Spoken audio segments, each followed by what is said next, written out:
Bon, alors cette étude, elle vaut ce qu'elle vaut, je suis pas scientifique, je suis pas médecin, rien du tout. Je me fais ma propre opinion et puis je juge par moi-même. Je vous conseille d'être curieux et de faire pareil.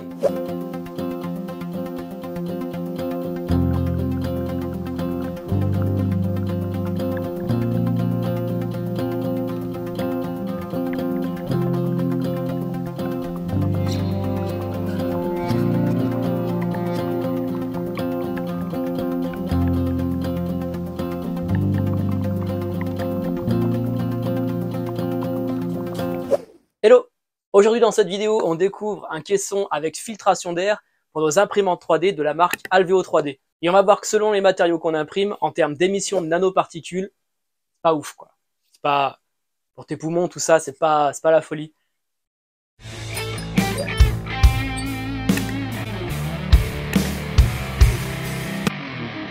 Mon Dieu, vite un caisson, on va tous s'intoxiquer.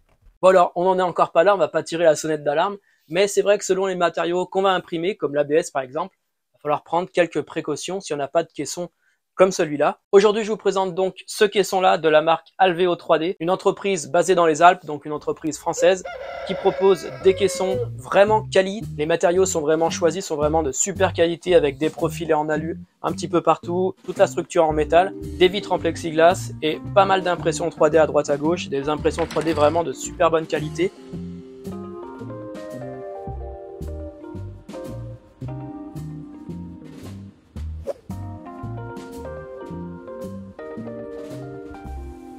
J'ai rarement vu d'ailleurs des impressions 3D aussi belles que ça. Je leur ai demandé sur quoi ils avaient imprimé ça. Ils m'ont dit sur une Prusa MK3, en même temps pas trop étonnant. Et ils ont utilisé du Prusaman Galaxy Black en PETG. Alors ils proposent 3 tailles de caissons différents.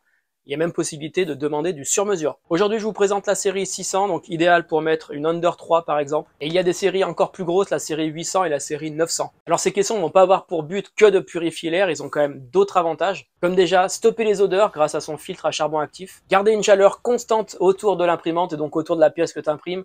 Ça sera très utile si tu imprimes beaucoup d'ABS. Et bien sûr, filtrer les nanoparticules et les COV, donc les composés organiques volatiles. Tout ça grâce à un filtre P3D, donc ce filtre-là, si tu disposes déjà d'un caisson chez toi, que tu aurais fait toi-même par exemple, tu pourrais équiper ton caisson juste du filtre, ils le vendent séparément. Alveo 3D a réalisé une étude sur l'émission de nanoparticules, alors ils comparent le PLA et l'ABS. Je vous laisse aller voir sur leur site, l'étude est vraiment très complète, si vous êtes un petit peu curieux, je pense que ça peut vous intéresser. Bon alors dans les grandes lignes, pour le PLA, l'air ambiant avant impression, 4000 nanoparticules par centimètre cube d'air. Pendant l'impression de PLA, la moyenne est de 15 000 nanoparticules par centimètre cube. Là déjà, on a plus de triplé. Et la concentration maximum, le pic maximum pendant cette impression sera de 66 000 nanoparticules par centimètre cube. Pour l'ABS, même condition d'impression, on obtient 150 000 nanoparticules par centimètre cube d'air. Et on observe même un pic maximal à 260 000 nanoparticules par centimètre cube. Alors après, forcément, l'ABS, on l'imprime plus chaud, beaucoup plus chaud que le PLA. Donc plus on imprime chaud, plus on émet de nanoparticules. Ça, jusque-là, c'est normal. Le désavantage de l'ABS, c'est qu'en plus d'émettre plus de nanoparticules et de COV, ce que ça émet, c'est beaucoup moins cool que du PLA. C'est beaucoup plus nocif. Du styrène, par exemple, enfin, tous ces trucs-là, très irritants. C'est vraiment pas cool pour les poumons, entre autres. Bref, tu l'auras compris, si tu n'as pas de caisson, encore une fois, faut pas tirer la sonnette d'alarme. Il va juste falloir prendre quelques précautions, aère bien ta pièce. L'idéal, c'est d'imprimer dans une pièce assez grande, assez volumineuse. Et par contre, si tu imprimes régulièrement de l'ABS, là, je te conseille vraiment d'utiliser un caisson avec extraction d'air ou filtration d'air, parce que là, vraiment, c'est très important. Ça émet vraiment beaucoup de cochonneries dans l'air. Bon, alors cette étude, elle vaut ce qu'elle vaut. Je suis pas scientifique, je suis pas médecin, rien du tout. Je me fais ma propre opinion et puis je juge par moi-même. Je vous conseille d'être curieux et de faire pareil. Essayez d'adapter vos impressions à votre situation. Si vous n'avez pas le choix d'imprimer dans une petite pièce pas trop ventilée, je pense que le caisson pourra vraiment vous être très utile. Après, si vous imprimez dans votre garage avec la porte ouverte, bon, bah là, le caisson, voilà. Ce sera vraiment adapté à votre utilisation d'impression 3D. Bon, l'autre point quand même qui est vraiment cool, c'est les odeurs en moins.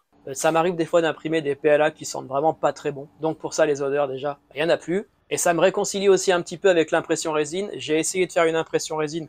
Donc j'ai mis ma Creality Alot Plus dans le caisson, donc elle rentre, c'est parfait. J'ai lancé une impression d'à peu près 7h30 et quand je suis revenu après 7h dans l'atelier ici, et ben franchement ça sentait quasiment rien, ça sentait un tout petit peu quand même la résine, mais beaucoup moins que si j'avais imprimé sans caisson. Grâce à ça, je pense que je vais faire plus de résine.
ici on retrouve notre filtre avec deux interrupteurs. L'interrupteur pour la mise en marche, un deuxième interrupteur pour la petite rampe de LED.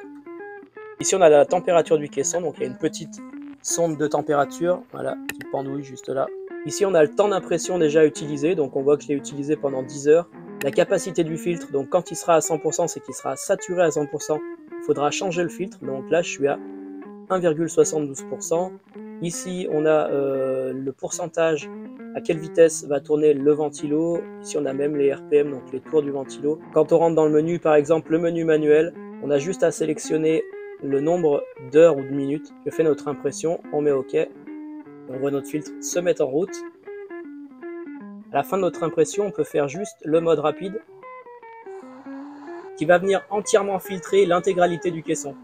Alors là, après, on a des modes un petit peu plus pointus où en fait, on peut carrément programmer la plage horaire de la pièce à imprimer avec à chaque fois la vitesse de ventilation. Par exemple, sur une impression de 10 heures, on peut programmer que notre ventilo tourne tranquillement à 30% et que sur les dernières minutes d'impression, on va mettre le ventilo à 100% pour vider complètement le caisson d'air et purifier entièrement l'air qui est à l'intérieur du caisson. Voilà, c'est tout pour aujourd'hui. Merci d'avoir regardé la vidéo jusqu'au bout. Pense à t'abonner à la chaîne, à laisser un petit commentaire et on se dit à bientôt pour une prochaine vidéo. Ciao!